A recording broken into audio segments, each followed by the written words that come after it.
Ya, bismillahirrahmanirrahim. Assalamualaikum warahmatullahi wabarakatuh. Alhamdulillahirabbil alamin. Alhamdulillahillazi hadana li hadza wa ma kunna linahtadiya laula an hadanallah. Asyhadu an la ilaha illallah wahdahu la syarikalah wa asyhadu anna Muhammadan abduhu wa rasuluh. Allahumma shalli wa sallim wa barik ala Muhammad wa ala alihi wa sahbihi wa man tabi'ahum bi ihsan ila yaumiddin, amma ba'd. Alhamdulillah, segala puji hanya milik Allah Subhanahu wa taala. Kita berjumpa kembali dalam acara program kesayangan kita di annasradio.com, yaitu Bincang Usaha Mandiri, yang hari ini sudah masuk ke pertemuan ke-40, yang insya Allah kita akan bersama Bang Andri Mahasa Abu Umar membicarakan sebuah topik yang subhanallah akan terus berkaitan dengan topik-topik yang sebelumnya, yang berjudul siap memberi penawaran ya yang efektif dan yang menarik kepada konsumen. Insya Allah pertemuan boom ke-40 hari ini di hari Rabu tanggal 26 Safar 1434 Hijriah atau bertepatan dengan tanggal 9 Januari 2013.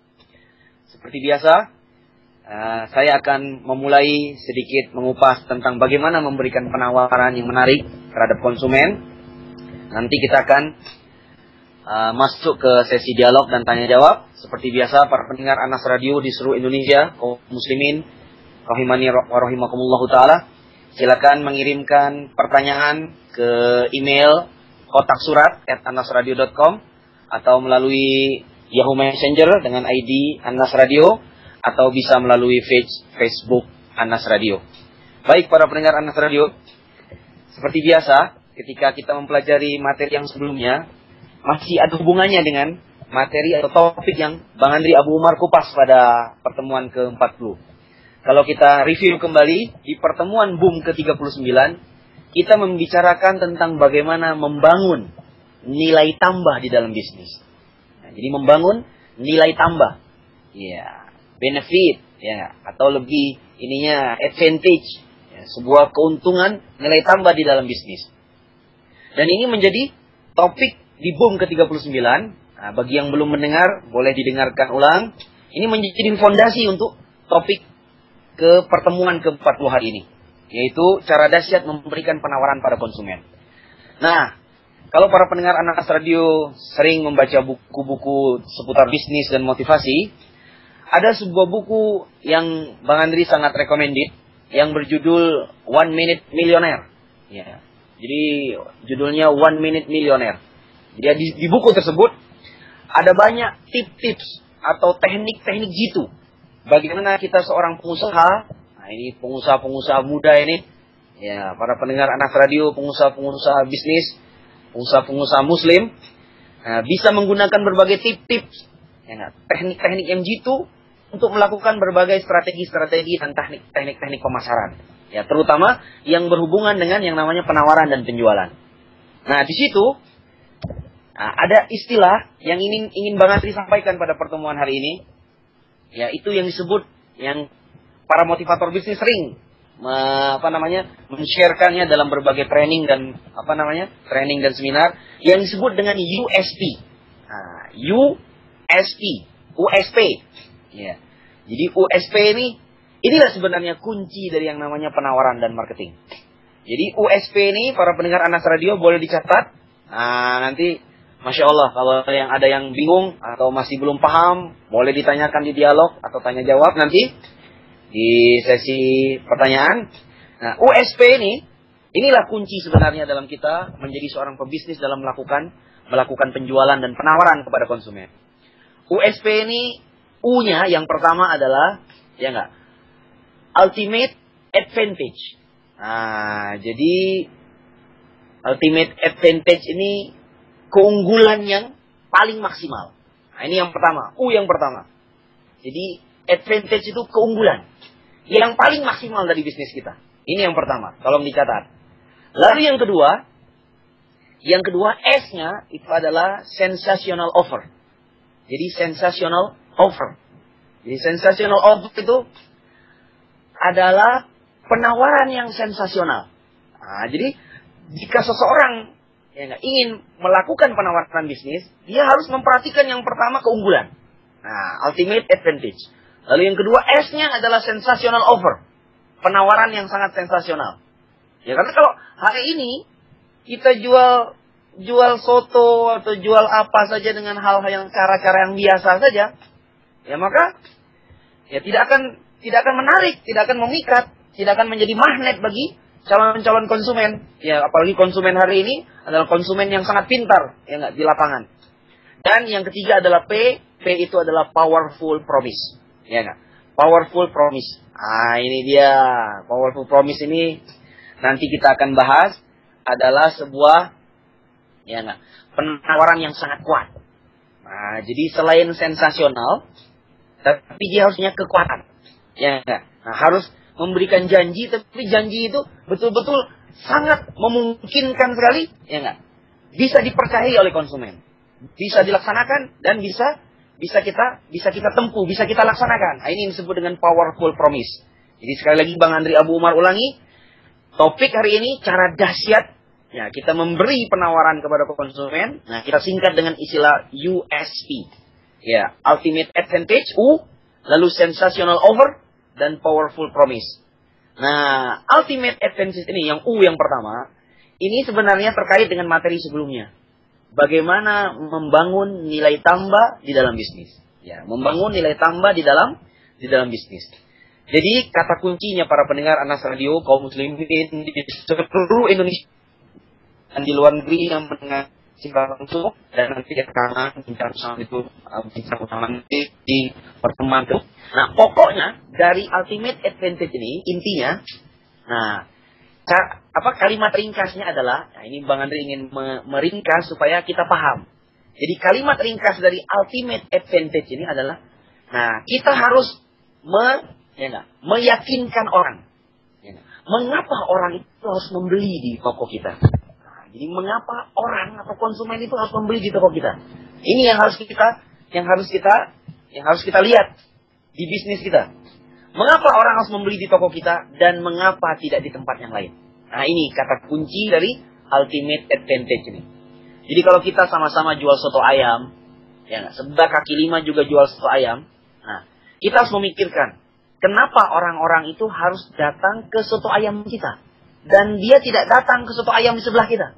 Ya nggak? Padahal sama-sama jual soto ayam. Nah, ini buah dari pemikiran dasar mengapa orang harus membeli di restoran kita dan tidak di tempat orang. Itu kita harus memikirkan yang namanya sebuah keunggulan yang kompetitif. Ya kan? Nilai tambah di materi ke-39. Cara dahsyat yang pertama, setiap orang harus membangun yang namanya keunggulan dalam dirinya. Nah, sehingga kalau sudah terjawab, ternyata kenapa konsumen harus datang memilih ke restoran atau ke toko kita atau ke produk kita daripada produknya orang lain yang di sebelah kita atau kompetitor kita, maka ini jadi dasar. Nah, ini jadi dasar untuk memberikan penawaran yang sensasional. Nah, penawaran yang sangat memikat, sensational offer. Ya, paham ya para pendengar Anas Radio? Semoga Allah memberkahi dan memberi petunjuk kepada kita biar kita bisa berbisnis dengan efektif dan tentunya kita niatkan untuk selalu beribadah kepada Allah Subhanahu wa taala. Jadi ini tadi, mengapa orang harus membeli di restoran kita atau di toko kita dan tidak di tempat orang? Maka dari kalimat inti ini ada dua buah kunci di dalam bisnis. Ya, ada dua buah kunci untuk meningkatkan keunggulan di dalam bisnis. Yang pertama kuncinya adalah selalu melakukan perubahan. Jadi bisnis itu semakin tahun, semakin hari, semakin bulan, itu tidak boleh monoton. Tidak boleh satu nada. Kita harus segera melakukan perubahan-perubahan. Dan yang kunci yang kedua adalah terdapat pertambahan nilai. Nah, jadi yang pertama adanya perubahan, yang kedua melakukan pertambahan nilai. Jadi diubah dan ditambah. Nah, itu dua kunci dalam melakukan ultimate advantage, melakukan keunggulan dalam produk kita. Sehingga produk kita selalu memikat konsumen dibandingkan produk orang lain. Jadi yang pertama melakukan perubahan. Ya. Nah, perubahan ini para pendengar Anas Radio, perubahan ini dia sifat alamiah dalam otak manusia. Karena otak kita itu ada otak kiri. Otak kiri itu logika dan analitis. Ya. Nah, itu otak kiri itu otak yang linier. Otak yang linear. Nah, kalau kita selalu melakukan hal yang sama, apa saja. Kalau orang melakukan hal yang sama terus-menerus, makan yang sama, tidak ada yang tahan di dunia ini. Melakukan hal yang seperti itu terus-menerus, pasti jenuh, pasti membosankan, dan akibatnya adalah putus. Ya, betul tidak? Ya. Coba, nggak ada. Walaupun katanya makanan itu enak, misalnya para pendengar Anas Radio, kita makan apa makanan kesukaan kita? Kita makan bakso enak. Ya, sebutkan bakso yang enak, yang mungkin bagi kita itu bakso yang paling enak. Tapi kita makan selama 7 hari, sehari 3 kali. Ya enggak? Pagi makan bakso, siang bakso, sore bakso. Selama 7 hari berturut-turut. Kira-kira bosankah kita? Nah, begitulah kira-kira. Makanya adalah hal yang alamiah. Seorang manusia itu, dia tidak bisa mengandalkan hal yang linear terus. Makanya kadang-kadang kamar pun harus di-set ulang. Rumah pun harus di-set ulang. Mungkin tiap tahun kalau kita punya modal, kamar itu kita ganti warnanya. Atau kita ganti setupnya. Ya, mungkin tempat tidur kita rubah agak ke kiri sedikit. Lemari kita pindahin sedikit. Ya, kita kasih aksesoris sedikit. Karena memang alamiah otak manusia. Jadi kalau linear terus-menerus, dia akan membosankan. Akan membosankan, subhanallah. Ya begitu juga. Jangan hal-hal yang sifatnya produk atau marketing seperti ini. Yang hal-hal sifatnya jasa juga sama. Hal-hal yang sifatnya jasa juga sama. Ya enggak? Maka dia butuh sebuah inovasi, sebuah perubahan, ya enggak? Nah, yang unggul, yang kreatif. Jadi kalau tidak terjadi sebuah perubahan, maka harus adanya pertambahan nilai. Ya, pertambahan nilai. Nah, ini yang dilakukan oleh pengusaha-pengusaha besar. Pengusaha-pengusaha besar. Kita lihat kan para pendengar Anas Radio, semoga Allah merahmati kita. Kita lihat produk-produk handphone pun yang jarak setengah tahun atau 1 tahun itu terjadi perubahan, ya enggak? Mungkin serinya sama tapi aksesorisnya berbeda, ya enggak? Mungkin serinya sama tapi warna, ya enggak? Featuresnya terjadi perubahan. Ya begitu juga dengan produk-produk yang lain seperti alat elektronik, ya enggak? Masya Allah, dan hal-hal yang semisalnya selalu terjadi perubahan yang terus menerus. Nah, ini yang disebut dengan ultimate advantage. Jadi kunci dari keunggulan itu bagaimana kita selalu melakukan perubahan dan melakukan pertambahan nilai tambah. Ya, di dalam produk kita. Nah, misalnya kalau kita, ya Masya Allah, kita melakukan bisnis makanan atau kuliner restoran, ya enggak? Yang tadinya menunya cuma 5, kita tambahkan jadi 10 misalnya. Jadi adanya pertambahan menu. Dan mungkin juga adanya variasi menu. Nah, ini variasi menu tuh. Jadi kalau tidak terjadi perubahan, terjadi tambahan. Ya. Nah, namun yang Bang Andri inginkan di sini tidak hanya sekedar pertambahan yang sifatnya biasa-biasa saja. Karena sebenarnya orang sukses itu, para pendengar Anas Radio, dia melakukan hal yang biasa, tetapi dengan cara yang luar biasa. Nah, itu ya, tanda kutip ya. Jadi saya ingatkan sekali lagi, ya Abu Umar, Bang Andri Masa ingatkan sekali lagi. Jadi sekali lagi, ya enggak, semua orang di dunia ini melakukan hal yang biasa. Makan biasa, menjual biasa, ya enggak? Kan gitu kan? Materi yang disampaikan kan juga biasa. Subhanallah. Ya kira-kira kan kalau Masya Allah, kalau orang berpidato atau seorang ustadz berceramah, itu kan materinya materi yang biasa kan? Ya enggak? Insya Allah kalau kita mengajarkan fikih sholat, ya enggak? Atau tentang tauhid, kan materinya sama-sama saja. Ya, Masya Allah. Tetapi bagaimana menyampaikan yang biasa ini, ya enggak? Materinya ini itu saja. Tapi dengan cara yang luar biasa. Nah, dengan cara yang menjual biasa. Dengan cara yang jual yang luar biasa. Sama, kita jual soto ayam, sama pakai ayam juga. Kompetitor kita juga jual ayam. Tetapi dengan cara yang luar biasa. Nah, bagaimana cara yang luar biasa ini? Tentu dengan batasan-batasan yang syar'i. Ya enggak? Yang tidak melampaui batas. Nah, barakallahu fikum. Nah, setelah kita tahu keunggulan kita para pendengar Anas Radio, ya enggak? Nah, keunggulan ini yang harus kita pikirkan ya. Apa keunggulan kita dengan materi-materi sebelumnya yang sudah kita bahas? Nah, jadi jangan lupa ya. Keunggulan kualitas itu ya banyak ya. Bisa mungkin dari segi barangnya, ya enggak? Nah, mungkin juga dari segi servisnya, mungkin juga dari segi mutu produk, ya. Mungkin dari segi harga, mungkin keunggulan bisnis kita itu adalah tempat. Iya. Nah, ini harus kita pikirkan. Ya. Bisa jadi mungkin ya, kita menjual soto ayam yang sama, atau menjual restoran yang sama, atau menjual salon yang sama, atau toko pakaian yang sama. Tetapi subhanallah, kadang-kadang kita lihat sebuah supermarket itu menuliskan keunggulan dia adalah parkirnya. Iya. Betapa banyak hari ini ibu-ibu, bapak-bapak Mereka mencari ke sebuah supermarket yang parkirnya gratis. Kan begitu? Ya enggak? Maka tidak heran misalnya kita lihat sebuah supermarket atau hypermarket, dia membuat menawarkan, melakukan sensational offer di promosinya, yaitu parkirnya. Ya enggak? Parkir di tempat kami itu parkirnya gratis. Ya enggak? 5 jam gratis, 10 jam gratis, bahkan 24 jam gratis. Ya enggak? Nah, jadi membeli di toko kami parkirnya gratis. Ini sebuah keunggulan ya. Kadang-kadang mungkin Masya Allah, sederhana, it's simple. Sebuah yang sederhana, tapi itu bekerja. Nah, makanya kata para motivator bisnis, simple, ya enggak, but it works, ya enggak. Dia sederhana, tapi itu bekerja. Itu menjadi pendukung, yang menjadi magnet buat orang datang kepada kita. Mungkin produknya sama-sama saja, tapi Masya Allah parkirnya luas, parkirnya nyaman, parkirnya gratis, sehingga itu orang tertarik kepada toko dan bisnis kita. Nah, Masya Allah, bisa jadi hal-hal seperti ini yang mungkin terlupakan dari kita ketika kita membangun sebuah bisnis. Ya, barakallahu fikum ya. Jadi yang pertama, ultimate advantage, ini keunggulan. Lalu yang berikutnya, yang kedua, itu adalah sensational offer. Nah, sensational offer ini bagaimana dengan keunggulan yang kita miliki? Nah, keunggulan yang kita miliki, kita melakukan apa? Melakukan penawaran yang menarik, yang sensasional. Jadi contoh. Nah, misalnya ini Bang Andri ingin memberikan contoh-contoh yang mudah saja seperti tadi kita buka kaki ayam soto misalnya, atau restoran soto ayam yang sederhana, ya. Nah, juga disebutkan dalam buku-buku bisnis. Nah, misalnya kita jual, ya para pendengar Anas Radio, semoga Allah merahmati kita semua, kita jual soto ayam. Ya. Nah Bang, bagaimana soto ayam kita ini bisa menjadi unggul dengan soto ayam orang lain? Padahal sama-sama jual daging ayam kan? Nah, kita bisa. Biasanya kan kalau soto ayam yang umum, itu soto ayam yang umum yang kita sering mampir di kaki lima, ya biasanya daging ayamnya dipotong tipis-tipis, ya nggak? Dipotong tipis-tipis, mungkin agak miring-miring sedikit, ya. Nah, maka bisa jadi kita pikirkan apa keunggulan soto ayam kita. Maka subhanallah misalnya, nah kita bisa memberikan offer kepada para konsumen.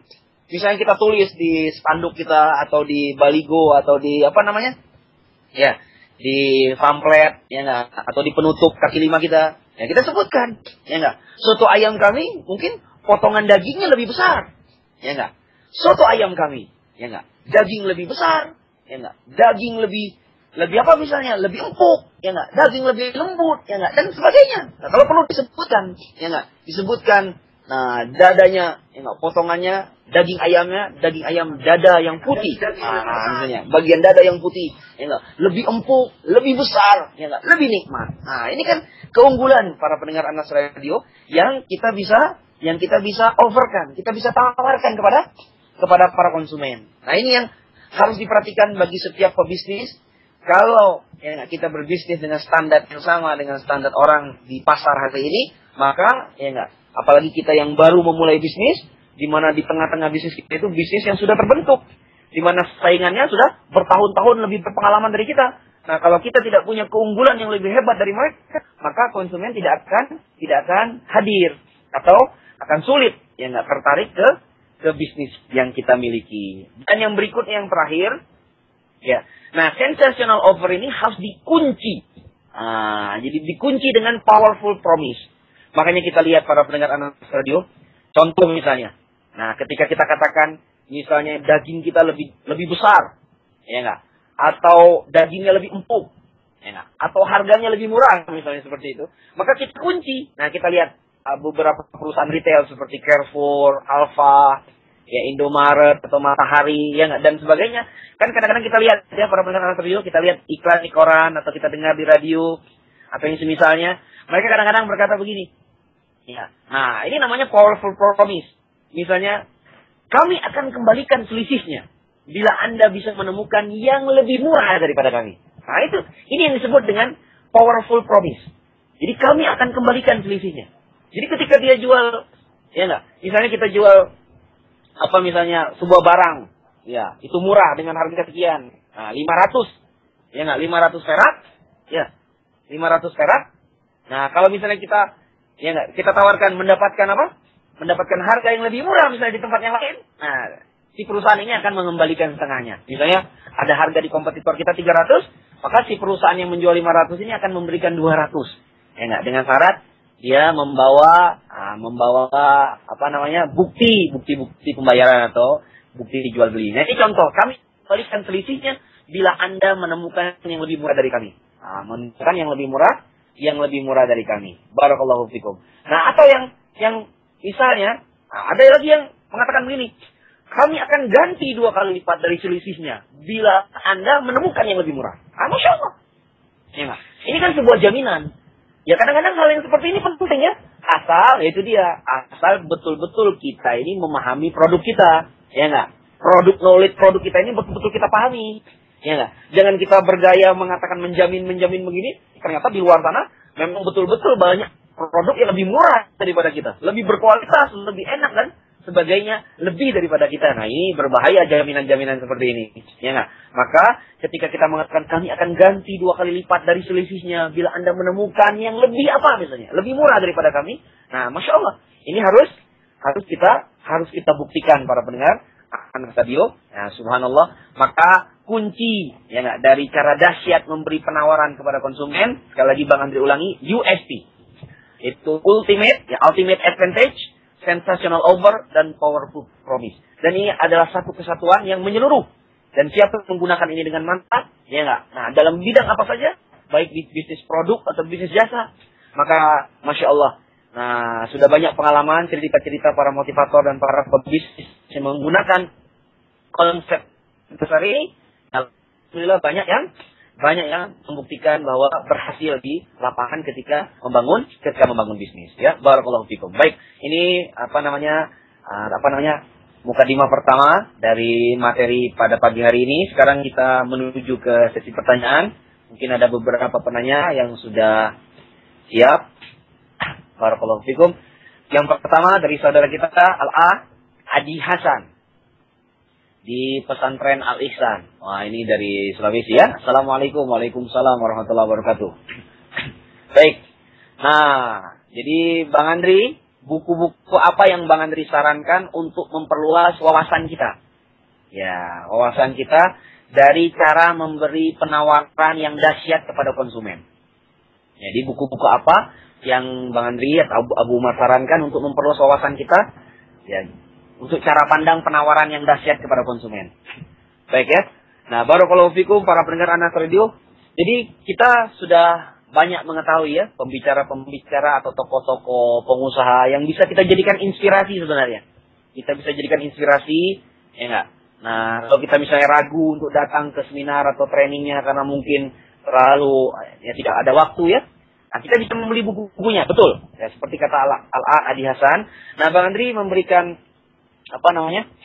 saran buku-buku yang memang banyak. Nah, tapi buku ini memang harus juga disaring ya, karena buku-buku yang sifatnya keduniaan seperti ini ya kadang-kadang ada yang sifatnya yang harus kita saring, mungkin tidak sesuai dengan syariat agama kita dan yang misalnya daripada itu. Namun, kalau kita sudah punya kunci-kuncinya, kita bisa mengambil dan kita bisa menyaringnya.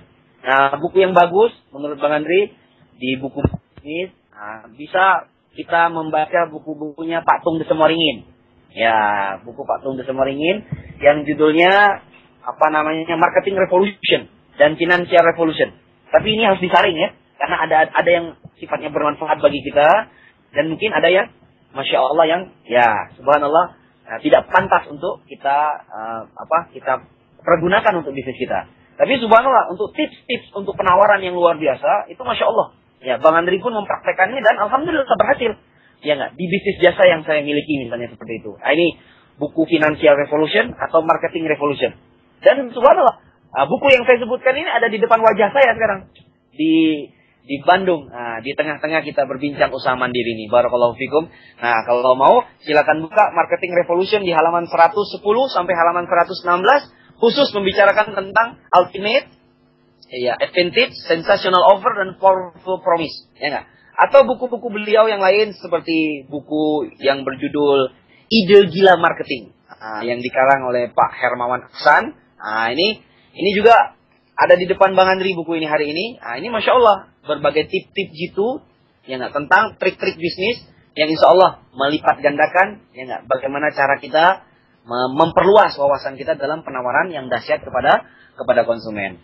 Atau buku-buku praktis yang dimiliki oleh pakar-pakar bisnis seperti bukunya Pak Dr. Renal Kasali atau buku Hermawan Kertajaya yang Bang Andri sangat recommended, yang sangat tebal bukunya, judulnya Hermawan Kertajaya on Marketing. Itu tebal sekali, mungkin ada di toko buku, berbagai toko buku. Nah itu banyak kasus-kasus bisnis yang nggak, dari perusahaan-perusahaan mikro dan makro yang bisa jadi inspirasi kita sesuai dengan bisnis yang kita punya. Ya, kalau kita punya bisnis kuliner, itu ada contohnya di situ.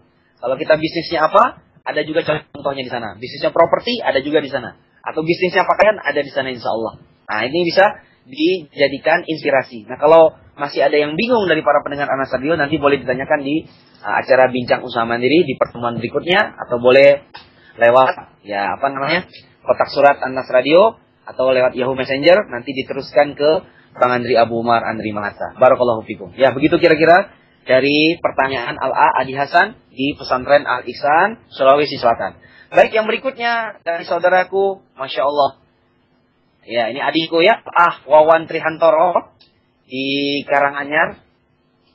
Pertanyaannya, bagaimana jika menghadapi konsumen yang sudah tahu seluk-beluk barang yang kita tawarkan?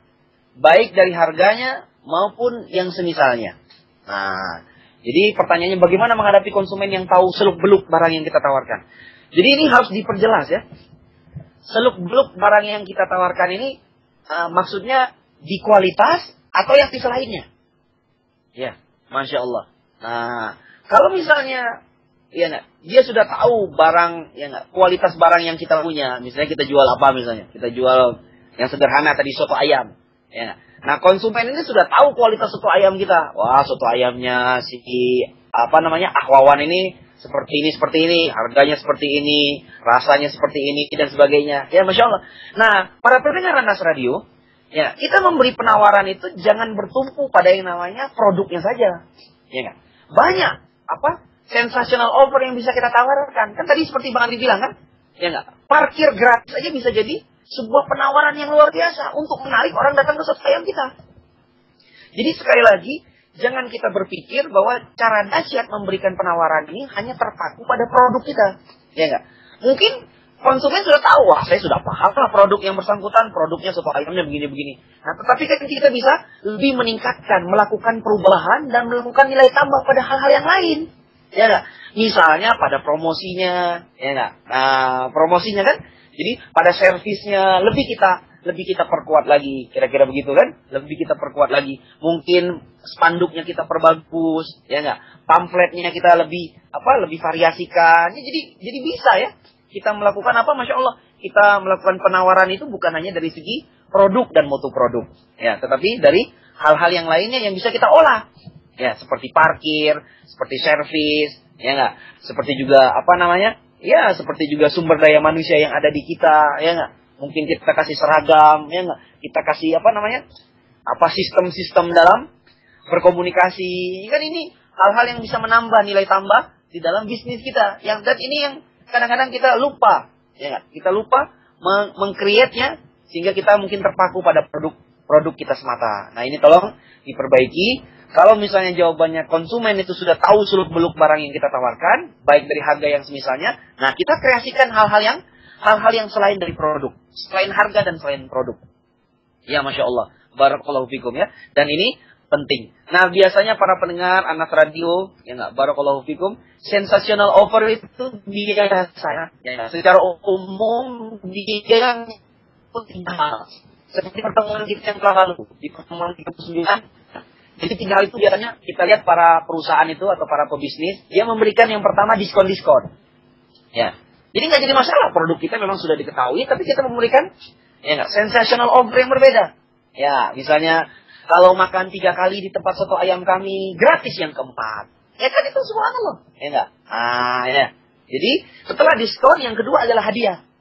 Dan menurut pengalaman para pengusaha dan Bang Andri Abu Umar sendiri, hadiah ini lebih tajam daripada diskon. Ya, hadiah ini lebih tajam daripada diskon. Subhanallah. Makanya kadang-kadang perlu kita memberikan hadiah-hadiah kepada konsumen kita. Apalagi konsumen-konsumen yang militan, ya enggak, untuk menjaga bagaimana keistiqomahan mereka untuk selalu hadir di di toko dan bisnis kita, di restoran kita ini, perlu kita pikirkan para pendengar Anas Radio. Ya subhanallah. Sebab kalau kita memberikan diskon sebesar 100.000 misalnya, maka biaya yang Anda keluarkan juga 100.000. Betul tidak kira-kira? Jadi kalau kita misalnya diskon nih, kita jual gamis diskon. Ya, diskon 50%. Nah, 50%-nya 100.000 misalnya, contoh ya. Nah, maka biaya yang kita keluarkan pun 100.000. Tetapi kalau kita memberikan hadiah 100.000, bisa jadi biaya yang kita keluarkan itu nggak nyampe 100.000. Betul nggak kira-kira? Bisa jadi biaya yang kita keluarkan itu hanya 50.000. Atau mungkin lebih kurang daripada 50.000. Ya, barakallahu fikum ya. Kira-kira begitu. Atau kalau kita memberikan hadiah, nah hadiah ini dalam ilmu bisnis, kalau kita memberikan hadiah misalnya sebesar 100.000, itu bisa kita kesankan, ya enggak? Nah kan kesan ya. Ya Masya Allah, misalnya kita memberi hadiah kepada konsumen, ya enggak? Nah hadiah itu kan mungkin keuntungan yang kita dapat. Ya, jadi keuntungan yang kita dapat, ya enggak? Dari produk yang nilai produk itu misal bisa 200.000, bisa 300.000, ya enggak? Bisa 400.000. Padahal, ya Masya Allah, misalnya contoh nih, misalnya harus dikasih contoh nih para pendengar Anas Radio ya. Misalnya kita memberikan hadiah nih kepada konsumen. Ya, konsumen yang selalu datang ke kita, ya kita lihat kan? Kita lihat misalnya di toko-toko supermarket seperti Jogja, Matahari, Carrefour, Alfa, dan sebagainya yang besar-besar. Mereka kadang-kadang memberikan hadiah, tiba-tiba dikasih hadiah, ya enggak? Hadiah misalnya kipas angin, ya enggak? Tiba-tiba dapat hadiah apa misalnya, subhanallah. Nah, kipas angin itu kan mungkin nilai hadiahnya bagi konsumen, Masya Allah ini kipas angin harganya 700.000. Kipas angin harganya 1 juta. Tapi sebenarnya itu bagi Carrefour, bagi Matahari, itu mengeluarkan biaya cuma 100-200.000 saja para pendengar Anas Radio. Betul, paham sampai sini ya? Nah ini yang harus dipahami oleh kita. Makanya, barakallahu fikum, ini pintarnya para pengusaha-pengusaha. Dia memberikan hadiah, nilainya besar, padahal mungkin, subhanallah, itu bagi dia adalah Masya Allah nominal yang sangat sedikit. Tapi Masya Allah. Nah, usaha untuk mempertahankan konsumen dengan memberikan diskon-diskon dan hadiah-hadiah seperti ini, itu berefek luar biasa. Berefek luar biasa dan berdampak konsumen itu semakin militan. Barakallahu fikum. Ya. Nah, kadang-kadang ya, ada lagi kita lihat misalnya memberikan hadiah atau diskon pada harga-harga tertentu. Ya enggak? Di mana misalnya beberapa supermarket ini kita lihat misalnya di sebuah koran atau majalah, ya enggak, harga kecap, ya enggak. Nah, kata dia, harga kecap di tempat dia, ya enggak, sekian. Nah, memang lebih rendah. Makanya dia mengatakan seperti ini kan, kalau kami akan kembalikan selisihnya jika Anda bisa menemukan yang lebih murah daripada kami. Nah, ternyata betul, kecap di supermarket ini lebih murah daripada supermarket yang lain. Ya enggak. Tetapi kan Masya Allah, para pendengar Anas Radio, itu kan harga kecap. Ya, biasanya para konsumen kalau datang ke supermarket kan jarang hanya beli kecap saja, betul enggak? Ya enggak? Dia beli kecap, dia beli kerupuk, dia beli sabun. Akhirnya kesimpulannya tetap saja Carrefour dan Jogja dan Matahari ini untung, ya enggak? Karena Masya Allah mungkin dia dapat margin yang sedikit, ya karena dia memberi diskon yang besar-besaran atau memberi hadiah, harga kecap cuma paling murah se-supermarket di kota Jakarta misalnya seperti itu, atau di kota Bandung. Tetapi kan Masya Allah, nah, para konsumen kan biasanya ibu-ibu kalau belanja nggak beli kecap saja, ya nggak. Kalau beli kecap ya di toko di sebelah rumah aja, ya nggak. Masa jauh-jauh ke Carrefour, sudah pakai angkot, pakai mobil, hanya beli kecap, kira-kira begitu. Nah, makanya inilah pintarnya para pengusaha, ya nggak. Dia memberikan penekanan-penekanan, yang nggak over pada produk tertentu, ya subhanallah, sehingga orang tuh, yang penting orang itu datang dulu, ya datang dulu. Makanya kita lihat kadang-kadang di sebuah restoran, dia bikin murah soto ayamnya, ya nggak. Tetapi kan jarang orang makan itu cuma soto ayam. Dia beli jus. Nah, jus ini keuntungannya bisa 200% para pendengar Anas Radio. Bahkan bisa 300%, bisa 400%. Ya enggak? Bisa jadi dia punya kebun mangga. Ya enggak? Jadi jus mangga dia ambil dari pohon mangga di rumahnya. Kan gratis. Berarti dia jual jus mangga misalnya 10.000. Itu untungnya bisa ratusan persen. Betul tidak kira-kira para pendengar Anas Radio? Semoga Allah merahmati dan memberi hidayah kepada kita untuk berbisnis dengan bisnis yang tangguh, ya enggak? Berilmu dan efektif dalam menjalankan bisnis kita. Barakallahu fikum. Kira-kira begitu dari Bang Andri. Nah, supaya kita paham bagaimana kita, Masya Allah, mensiasati, ya enggak? Pengetahuan konsumen yang paham produk kita bisa siasati dengan menggalakkan atau menstrategikan dari cara-cara, ya enggak? Memarketingkan, Ya enggak? Hal-hal yang di luar produk. Begitu kira-kira. Barakallahu fikum. Baik, yang berikutnya. Pertanyaan dari saudara kita yang mulia Al-A Abu Nur Alif di Tasikmalaya. Nah, semoga Allah merahmati antum, sekeluarga dan kita semua. Assalamualaikum, waalaikumsalam warahmatullah. Usaha kuliner, apakah harus mengandalkan tempat yang strategis? Bagaimana dengan tempat yang jauh seperti di kampung? Nah, barakallahu fikum ya. Jadi, ya enggak, jawabannya ya enggak. Nah, pada hal-hal tertentu memang dia butuh tempat yang strategis. Ya, butuh hal-hal yang butuh tetap mengandalkan tempat strategis. Namun, memang terbukti kalau ditanya, Bang, apakah ada hari ini usaha kuliner yang tempatnya mungkin tidak strategis tapi dikunjungi banyak orang? Jawabannya ada. Jawabannya ada. Ya, barakallahu fikum, jawabannya ada. Dan Bang Andri sudah datang ke tempat-tempat tersebut di berbagai kota. Ketika saya waktu itu belajar ilmu-ilmu entrepreneur dengan para guru-guru pengusaha, misal saya ambil contoh di mana aja, di mana ada. Ya, kita lihat sebuah restoran atau kafe atau toko, tempatnya itu kuliner ujung-ujung, ya nggak, di kaki gunung. Misalnya di Bandung ini, nah di Bandung ini para pendengar Anas Radio ada sebuah bakso namanya bakso Bulela. Di atas itu, di dago atas. Kalau kita ke sana, itu membutuhkan waktu setengah jam lebih, ya nggak? Apalagi kalau akhir pekan seperti ini macet ke atas sana. Itu kalau kita coba baksonya, ya masya Allah baksonya biasa-biasa aja. Ya, mungkin sama dengan bakso ngetop di kota bakso pendek. Tapi sebagai yang kita pahami di bisnis ini bukan hanya menawarkan produk. Kadang-kadang kampung itu bisa jadi ultimate advantage bagi produk kita, Abu Nur Alif. Ya enggak? Misalnya kita jual, ya enggak, kita makan bakso di tengah sawah, ya kan? Itu tidak ada di kota Bandung dan Jakarta. Ya akhirnya kan orang kan berpikir, wah masya Allah bagaimana ya rasanya makan bakso di tengah sawah, kita bikin saung di tengah sawah, atau di pinggir kaki gunung yang indah, pemandangannya indah di pinggir kali, atau di pinggir danau yang indah misalnya di tempat Anda. Ya itulah keuntungan kampung, keuntungan desa, ya enggak, keuntungan di pinggir hutan, di kaki gunung misalnya seperti itu, yang tidak didapatkan di tengah kota Surabaya atau di tengah kota, di tengah kota Jakarta. Nggak ada gunungnya, yang ada pencakar langit para pendengar Anas Radio. Semoga Allah merahmati kita semua. Jadi kita janganlah, kalau bahasa Bang Andri ingat, ya nggak, Bang Andri sangat ya nggak, melarang kita melakukan BEJ. BEJ itu blame, excuse, dan justify. Blame itu selalu kita menyalahkan orang lain, menyalahkan tempat. Ya pantas saya bisnis ini tempatnya tidak strategis. Jangan, ya nggak. Mungkin tempat kita yang di kampung itu bisa jadi lebih unggul dari tempat orang di tengah kota. Ya subhanallah. Bang Andri juga ingat ketika saya waktu sudah lama sekali di Jogja itu ada namanya bakmi Mbahmu. Apakah sekarang masih ada atau tidak? Ya, itu harus datang keluar kota Jakarta. Nah, sampai guru kami waktu itu ya pengusaha Pak Purdi E. Chandra di buku beliau, nah, menjadi entrepreneur sukses, menjadikan itu bab khusus. Ya, di mana ada usaha yang namanya bakmi Mbahmu ini. Kalau kita ingin makan bakmi ini, kita harus datang ke tempat beliau. Jauh sekali. Ya, keluar kota Yogyakarta. Dan Masya Allah, kita makan bakmi ini, itu di pinggir kandang sapi para pendengar Anas Radio. Jadi subhanallah, malah ini menjadi keunggulannya. Makan bakmi, ada suara sapi-sapinya. Gitu kan suara sapi. Jadi ada suara sapinya, ada bau-bau sapinya. Tapi kan direkayasa, ya enggak? Jadi enggak bau-bau banget.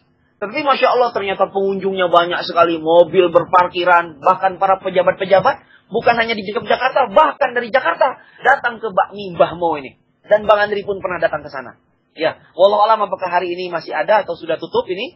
Ya beliau ini di Yogyakarta. Tapi subhanallah saya langsung datang ke tempat itu. Luar biasa. Tempatnya di pinggir kampung. Ya enggak. Bahkan didesain cuma pakai triplek. Tempatnya biasa-biasa aja. Tapi subhanallah ramai sekali Abu Nur Alif di Tasikmalaya. Dan ini bisa menjadi inspirasi kita. Terkadang tempat-tempat kuliner itu bisa jadi di kampung-kampung. Jauh dari perkampung, jauh dari kota. Tetapi tetap orang ramai dan datang ke tempat kita tersebut. Maka jangan lupa, ultimate advantage. Apa keunggulan bisnis kita? Apa keunggulan bisnis kita? Sehingga orang rela datang ke tempat kita. Walaupun itu harus berkilo-kilo. Harus melewati berbagai tantangan dan rintangan. Untuk sebuah semangkok bakso. Seperti tadi, bakso Bulela di Bandung. Kira-kira begitu, barakallahu fikum. Ini supaya jadi inspirasi. Ya, contoh berikutnya banyak sekali ya, kalau seperti ini ya. Ya enggak? Banyak sekali. Kadang-kadang ada yang bukanya secara tempat malam. Ya, subhanallah. Ya, kadang-kadang ada contoh-contoh yang agak ekstrim ya, tapi ini Bang Andri ambil contoh-contoh yang ringan saja.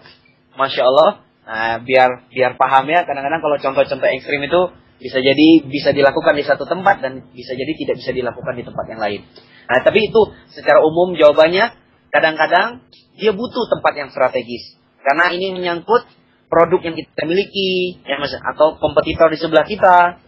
Ya, maka kalau kita punya tempat-tempat yang strategis, yang kita sudah tahu di tempat itu ternyata punya ruko, daerahnya, segmennya sudah terbentuk, ya kenapa kita tidak ambil?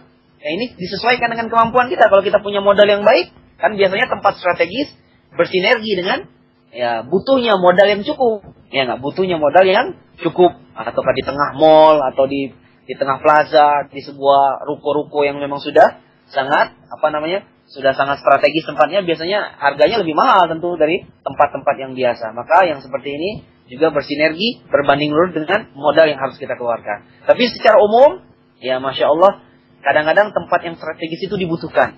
Ya enggak? Kalau tempatnya tidak strategis, berarti ya enggak, dari sisi di luar tempat, kita harus punya keunggulan yang lebih dahsyat daripada tempat. Berarti kita harus punya keunggulan harga, harus punya keunggulan produk, dan harus punya keunggulan promosi. Ya, kalau tempatnya itu tidak strategis. Begitu kira-kira jawabannya. Semoga Allah ya enggak memberikan kemudahan bagi kita berbisnis di tempat-tempat yang tidak strategis. Baik, yang berikutnya dari ya Al-Uh Miranti di Jakarta. Nah, Bang Andri, memarketingkan barang yang biasa aja menjadi terkesan luar biasa, apa enggak berlebihan nantinya? Ya, Masya Allah. Misal ada rumah makan ayam goreng. Padahal rasanya biasa, tapi jargonnya terkesan heboh. Nah, habis makan di situ, langsung deh di komentar, rasanya biasa aja, lebay iklannya doang. Nah, barakallahu fikum. Nah, yang Bang Andri inginkan tadi kan saya sampaikan di awal kepada Al-Umiranti dan saudara-saudara kita kaum muslimin dimanapun kita berada. Jangan lupa, powerful promise ini disesuaikan dengan kemampuan yang kita miliki, ya enggak? Jadi kalau kita tidak, ya Masya Allah, makanya urutan kita membangun penawaran yang efektif ini harus berurut. Kita tidak boleh melakukan langkah-langkah, ya enggak. Promosinya bagus, produk tidak diperbaiki. Nah, ini namanya tidak benar para pendengar Anas Radio. Keliru, sangat keliru sekali. Sangat keliru. Maka siapapun yang ingin penawaran yang heboh, yang luar biasa, ya enggak. Kan Bang Andri tadi mengatakan ultimate advantage. Ya enggak, evaluasi dulu. Ya enggak, produk kita, bisnis kita ini punya enggak keunggulan? Ya enggak? Punya keunggulan yang betul-betul bisa. Ya enggak? Kalau tidak punya keunggulan, ya jangan berani-berani mengatakan sesuatu yang heboh atau yang lebay seperti pertanyaan beliau ini. Jadi, akhirnya ketika ternyata rasanya biasa, rasa baksonya biasa, ketika kita membuat iklan yang luar biasa, orang makan, ya orang tidak akan datang lagi ke tempat kita. Ini salah sendiri namanya. Berarti dia tidak jujur. Ya enggak? Tidak sesuai antara kata dan perbuatan. Begitu kira-kira. Maka urutannya harus jelas. Urutannya harus ultimate advantage. Betul-betul kita punya produk itu unggul. Ya enggak? Unggul. Apa yang unggul dari produk kita itu? Masya Allah. Dan Masya Allah harus sama dengan yang kita tawarkan. Nah, jadi kalau betul-betul unggul luar biasa, ya Masya Allah. Nah, tempatnya bagus. Ya kita sebutkan tempatnya. Yang seperti tadi Bang Andri bilang ya, soto ayamnya kita mungkin dagingnya lebih besar. Ya memang kita jujur. Yang daging kita lebih besar. Baru kita tulis di pamflet kita, daging kita lebih besar, lebih empuk. Berarti kita harus bikin lebih empuk. Nah, bagaimana mengatakan lebih empuk dari orang lain? Nah, resikonya kita memang harus coba dulu supaya soto ayam orang lain kan. Kita samakan soto ayam orang lain. Nah, kalau kita ingin lebih empuk dari mereka, nah kita harus pikirkan bagaimana cara membuat soto ayam dengan daging yang lebih empuk dari kompetitor kita. Begitu kira-kira. Jadi kita harus memperbaiki 4P-nya kita dulu. Produk, price, place, dan promotionnya kita sebelum kita tawarkan itu menjadi sebuah sensational offer. Begitu kira-kira. Maka kita tidak boleh membohongi konsumen, ya, tidak boleh lebay, sehingga tidak sesuai dengan apa yang Masya Allah yang kita tawarkan. Begitu kira-kira. Maka hati-hati para pendengar Anas Radio, kita sebagai seorang Muslim, ya kita tidak boleh ya melakukan hal-hal yang menyimpang dalam agama. Nah, seperti yang disebutkan Al-Uh Miranti di sini. Ya enggak, jadi produknya berbeda dengan apa yang ditawarkan di tengah-tengah konsumen. Masya Allah. Jadi kita harus memarketingkan produk itu dengan tepat dan menjadikannya luar biasa tanpa berlebihan. Nah, Jadi produk yang biasa ini yang Bang Andri maksud biasa ini, biasa itu di jenisnya. Ya kan itu kan biasa. Ya, Masya Allah, paham ya? Jenisnya biasa. Jadi daging ayam itu kan, ayam itu di mana-mana sama kan? Ya nggak? Insya Allah ya. Ya hanya cuma jenis ayamnya aja beda-beda. Tapi kan ayam itu di mana-mana sama. Jual soto ayam, daging ayam kan sama, kecuali beda daging sapi. Ya nggak? Jadi bagaimana yang dimaksud cara luar biasa pada daging ayam? Mungkin pada bentuknya, ya nggak, pada bentuknya. Mungkin kalau orang lain itu potongnya kecil-kecil, kita potongnya besar. Itu namanya beda. Luar biasa itu tidak biasa, ya nggak? Kan gitu kan? Jadi luar biasa itu definisi harfiah katanya tidak biasa. Jadi kalau secara umum orang jual soto ayam kecil-kecil potongannya, kita potongannya besar-besar, ya nggak? Nah sekarang Bang, kalau soto ayam orang sudah besar, nah kita cari lagi yang tidak biasa. Ya, kita besar tapi kita bentuk, ya nggak? Ya, kita bentuk misalnya seperti itu. Mungkin agak miring, potongannya Masya Allah seperti apa. Nah ini namanya, yang namanya luar biasa. Luar biasa itu tidak biasa dibandingkan orang lain. Ya ini yang harus kita pahami ya. Jadi tidak berlebihan. Jadi luar biasa itu tidak sama dengan berlebihan. Nah ini harus dipahami oleh para pendengar Anas Radio. Luar biasa itu tidak sama dengan berlebihan. Ya nggak? Ini yang harus kita pahami. Luar biasa itu tidak biasa. Ya nggak? Dia berbeda. Nah, tetapi berlebihan, nah ini beda lagi penafsirannya. Kalau berlebihan itu ketika kita menawarkannya tidak sesuai dengan produk yang kita punya, mutunya tidak sama, Masya Allah, maka boleh jadi ini kita sebut namanya berlebihan. Barakallahu fikum. Ya, begitu kira-kira jawabannya, Allahu a'lam. Yang berikutnya dari saudara kita Adi Lan di Makassar. Assalamualaikum Bang Andri. Waalaikumsalam warahmatullahi. Bagaimana cara mempertahankan karyawan kita agar tetap bersama kita? Ya, dan disiplin cara bekerjanya, khususnya kalau ikhwan yang kita pekerjakan. Ya, wah ini pertanyaannya terpotong ya. Jadi bagaimana cara mempertahankan karyawan agar kita tetap bersama kita dan disiplin cara bekerjanya? Ya, khususnya kalau ikhwan. Oh, maksudnya ikhwan itu ikhwan ya. Barakallahu fikum. Nah, lokasi anak, laundry, dan cukup dekat dengan kampus Unhas. Nah, jadi mempertahankan karyawan ini caranya banyak ya. Nah, ini memang ada di ilmu, di buku-buku tentang manajemen sumber daya manusia. Ya, kadang-kadang yang sifatnya, karena sumber daya manusia itu dia adalah aset non fisik, bukan aset fisik ya. Ya, subhanallah. Kan kalau kita berbicara di bisnis itu ada namanya aset fisik. Ya, aset fisik itu aset barang-barang, ya nggak? Aset gerobak kalau kita jual soto, aset ruangannya, pancinya, ya Masya Allah, kursinya, tempat duduknya. Tapi kalau yang namanya SDM, ya, karyawan kita itu bukan hanya aset yang sifatnya fisik, tapi juga sudah non fisik. Maka kalau aset non fisik seperti ini, yang harus lebih banyak kita perhatikan adalah sifat-sifat yang sifatnya non fisik. Ya, karena hari ini yang namanya sumber daya manusia itu tidak hanya bisa kita hargai, kita servis dengan yang sifatnya fisik. Ya, karena tadi Bang Andri bilang kan, ya nggak? Hal yang sifatnya fisik pun kalau dia terus-menerus, ya nggak? Yang sifatnya terus-menerus, maka orang itu jenuh. Seperti tadi makanan kan jenuh. Walaupun tempatnya semenarik mungkin, ya sebuah koki itu kan bisa jenuh bekerja di tempat kita. Maka yang harus kita lakukan adalah kita memperkuat hal-hal yang sifatnya non fisik. Ya enggak? Sifatnya non fisik itu misalnya contoh yang pertama. Di kekuatan non fisik itu yang pertama adalah komunikasi. Ya, komunikasi. Ya enggak? Kadang-kadang para owner atau manajer atau para direktur itu menservis karyawan cuma dari segi fisik. Ya enggak? Gaji dinaikkan, ya enggak? Mungkin tiap bulan gaji dinaikkan, ya enggak? Memang ada beberapa orang yang suka gajinya dinaikkan. Tapi apakah menjaga konsumen, menjaga SDM itu jangan cuma menaikkan gaji? Banyak juga para pendengar Anas Radio, orang yang bekerja di perusahaan yang gajinya besar, bahkan dia jenuh, ya enggak? Dia bosan, ya bahkan dia keluar. Ini bukan masalah gaji, ya enggak? Kira-kira begitu. Ini bukan masalah uang, tapi hal-hal yang sifatnya lain, ya enggak? Mungkin komunikasi yang kurang, ya enggak? Komunikasi ini dua, ada yang sifatnya vertikal, ada yang sifatnya horizontal. Bisa jadi perhatian yang kurang dari si bos, ya enggak? Dia bekerja sudah bagus, gajinya tinggi, ya enggak? Tempatnya keren, ya enggak? Tetapi perhatian yang kurang, ya perhatian yang kurang manajer jarang menyapa, ya enggak, senyumnya Masya Allah pelit sekali, ya enggak. Nah ini kan subhanallah, kalau berbicara itu ketus, bisa jadi karyawan kita itu tidak bertahan di tempat kita gara-gara seperti ini, gara-gara konsumen, gara-gara komunikasi kan. Makanya subhanallah di suatu, ya karena Bang Andri sering menjadi konsultan di beberapa perusahaan, memberi training komunikasi di beberapa perusahaan, ya banyak sekali cerita-cerita manajemen atau karyawan atau PNS, ya nggak, saya memberikan training komunikasi yang dia tidak bertahan karyawan itu gara-gara komunikasi. Maka komunikasi ini butuh untuk di-train, ya nggak, dilatih, dibimbing terus-menerus.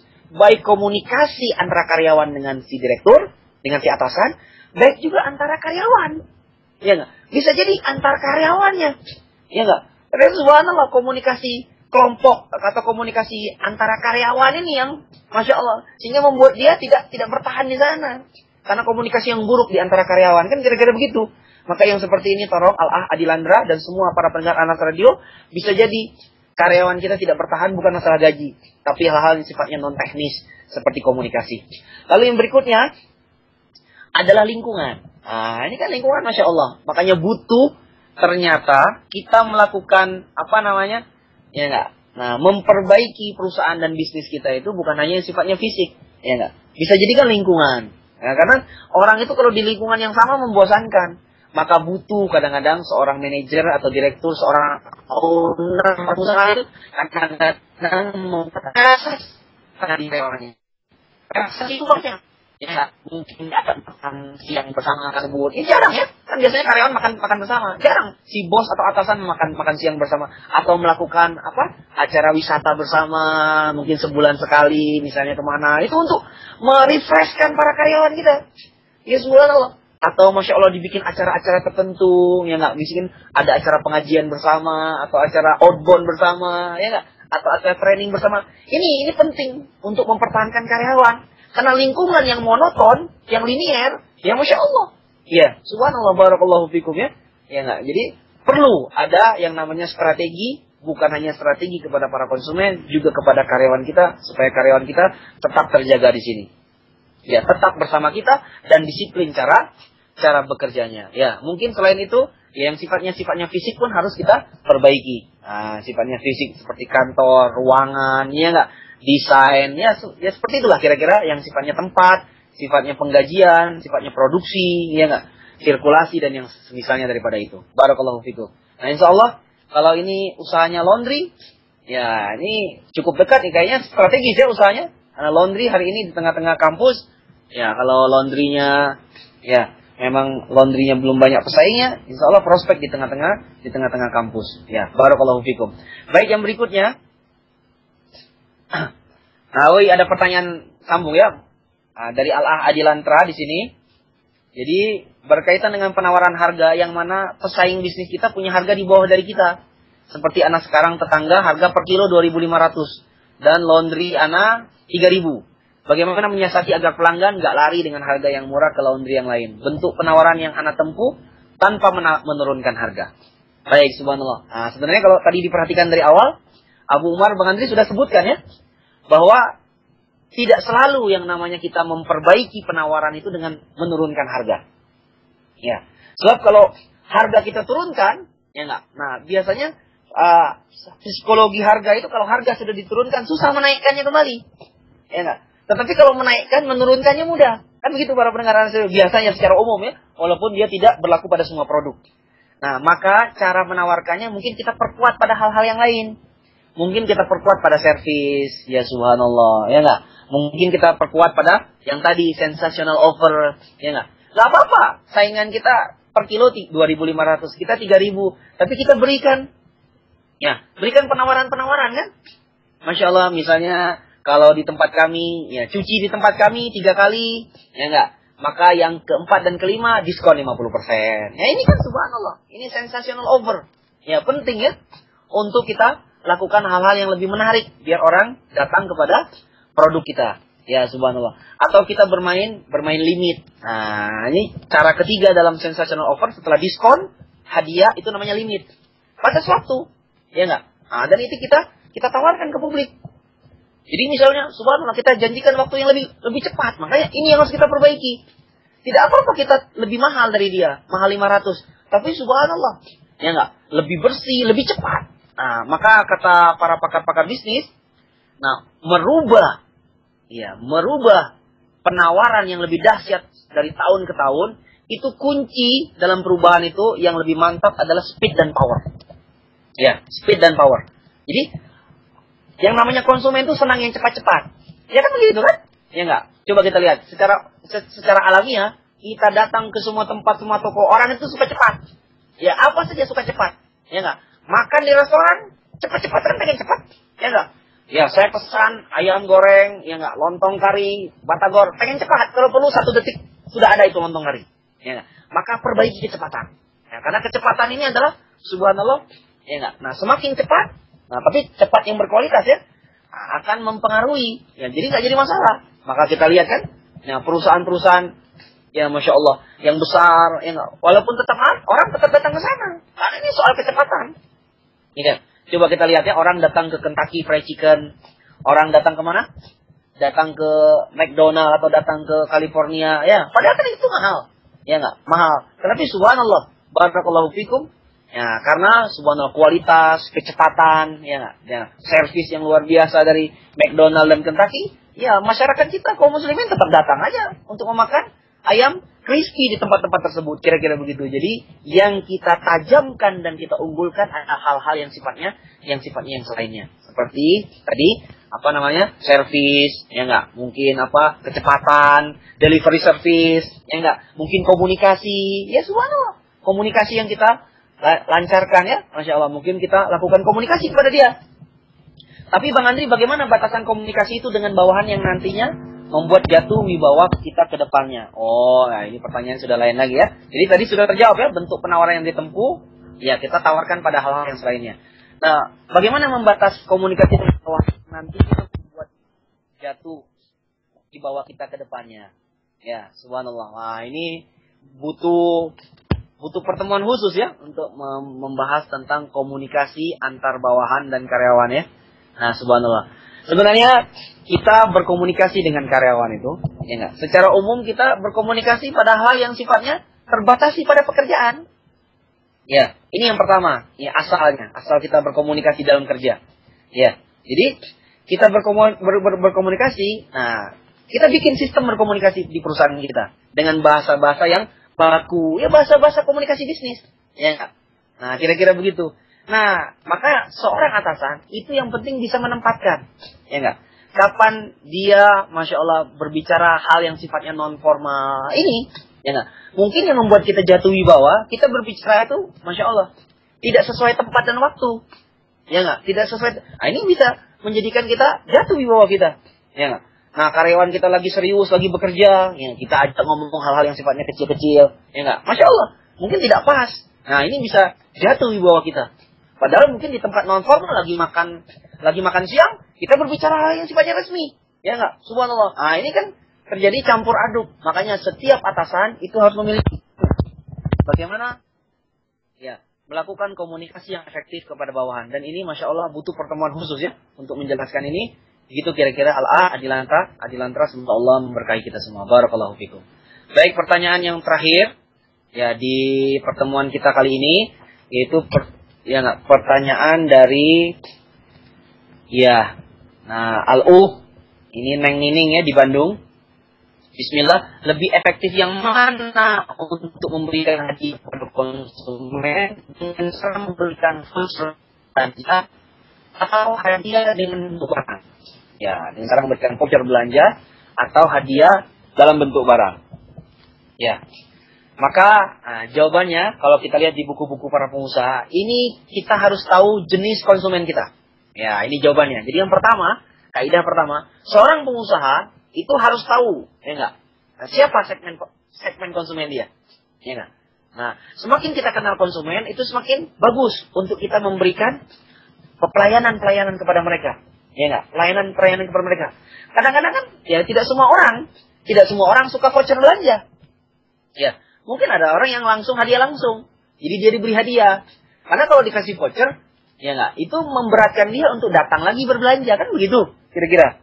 Ya, Masya Allah. Kadang-kadang ada orang itu yang mungkin datangnya agak jarang-jarang ke usaha kita. Ya enggak, ya Bu ya. Nah, maka yang seperti ini mungkin dia enggak suka voucher belanja. Akhirnya memberatkan dia. Kita kasih voucher belanja. Ya nggak, diskon 30% untuk 7 kali datang ke toko saya. Nah, itu memberatkan dia harus datang lagi. Ya subhanallah. Maka ada orang yang tidak suka seperti itu. Makanya kita harus paham siapakah konsumen kita, siapakah customer kita. Itu ciri pengusaha yang baik, ciri pengusaha yang hebat. Dia mengenal, ya nggak? Sama, ya nggak? Ciri komunikator yang baik, dia mengenal dengan siapa dia berbicara, ya nggak? Subhanallah. Ciri penceramah yang baik, dia berceramah di depan siapa dia kenal, ya nggak? Tentu seorang ustadz berbicara di depan anak-anak berbeda dengan berbicara di depan orang-orang dewasa. Berbicara di tengah-tengah mahasiswa tentu berbeda berbicara di depan yang audiennya adalah ibu-ibu. Sama dengan bisnis para pendengar Anas Radio, ya nggak? Ketika kita ini misalnya berjualan sesuatu yang ternyata pembeli kita ini kebanyakannya anak-anak remaja. Anak-anak remaja di umur sekitar, ya subhanallah, 15 tahun sampai 18 tahun si produk kita ini. Maka beda cara memperlakukannya dengan yang ternyata konsumen kita ibu-ibu dari umur 40 tahun sampai 50 tahun misalnya seperti itu. Maka seorang pengusaha harus mengenal siapa konsumennya. Itu jawabannya. Maka, ya enggak, voucher belanja dan hadiah dua-duanya efektif tergantung siapa konsumennya. Kira-kira begitu. Maka taktik seperti ini, nah kita harus memahaminya. Dan dua-duanya memiliki keuntungan yang lebih mantap. Walaupun secara pengalaman, ya enggak, secara umum memberi hadiah itu jauh lebih efektif daripada voucher. Ya, kepada hati konsumen. Karena kalau kita memberikan voucher itu membebani mereka untuk membeli lagi. Nah, ini kan subhanallah. Ini nanti bisa jadi kalau kita memberikan voucher itu muncul persepsi-persepsi di konsumen. Ya enggak? Wah, ini mah ngasih voucher mah nyuruh kita belanja lagi. Nah, misalnya seperti itu. Tapi kalau kita kasih hadiah, ya kita cuma kasih hadiah. Kasih hadiah tanpa syarat. Ya subhanallah. Bisa jadi itu memberikan, ya enggak? Nah, subhanallah kalau dalam teori komunikasi memberikan jarum hipodermik, namanya hypodi. Jarum hipodermik, jadi tajam sekali ke dalam hati konsumen. Ya enggak? Karena hadiah itu manfaatnya luar biasa ya. Masya Allah dia, ya enggak, ternyata ada hal yang sifatnya balas jasa. Masya Allah, baik sekali toko tersebut memberikan saya hadiah, ya enggak? Nah, ini akan menjadikan magnet untuk di pertemuan berikutnya, di waktu berikutnya dia datang tanpa dipaksa kepada toko dan perusahaan kita. Begitu kira-kira jawabannya. Barakallahu fikum, ya. Alhamdulillah, mudah-mudahan bermanfaat. Di pertemuan ke-40 kali ini cara dahsyat memberikan penawaran kepada konsumen. Jadi Bang Andri simpulkan sekali lagi, jangan lupa USP, yaitu Ultimate Advantage. Ya, apa keunggulan kita yang menjadikan orang, ya enggak, mengapa orang itu rela datang ke restoran kita, ke toko kita, dan mereka tidak datang ke tempat yang lain. Itu yang harus kita pikirkan. Apa yang membuat mereka datang ke kita? Apakah produknya? Ya enggak? Apakah tempatnya? Apakah parkirannya? Apakah, ya enggak, resepsionisnya? Kira-kira begitu. Ternyata orang datang, Masya Allah, karena mereka senang dengan resepsionisnya. Resepsionisnya penuh senyum, bersemangat, selalu memberikan salam, servisnya Masya Allah. Ya bisa jadi. Itu yang luar biasa para pendengar Anas Radio. Nah, soto ayamnya mah mungkin ya rasa enaknya ya standar-standar. Tapi Masya Allah, ya enggak, keunggulannya ada pada servisnya. Barakallahu fikum. Lalu kita memberikan sensational offer. Ya, sensational offer yang bersinergi dengan keunggulan kita tadi.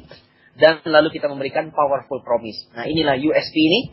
Masya Allah, tolong diperhatikan. Dan kita praktekkan di aktivitas bisnis kita sehari-hari. Ya, cukup dulu sampai di sini. Kita tutup dengan Subhanaka Allahumma bihamdika asyhadu an la ilaha illa anta astaghfiruka wa atubu ilaik. Sampai jumpa di pertemuan berikutnya. Walhamdulillahirabbil alamin. Assalamualaikum warahmatullahi wabarakatuh.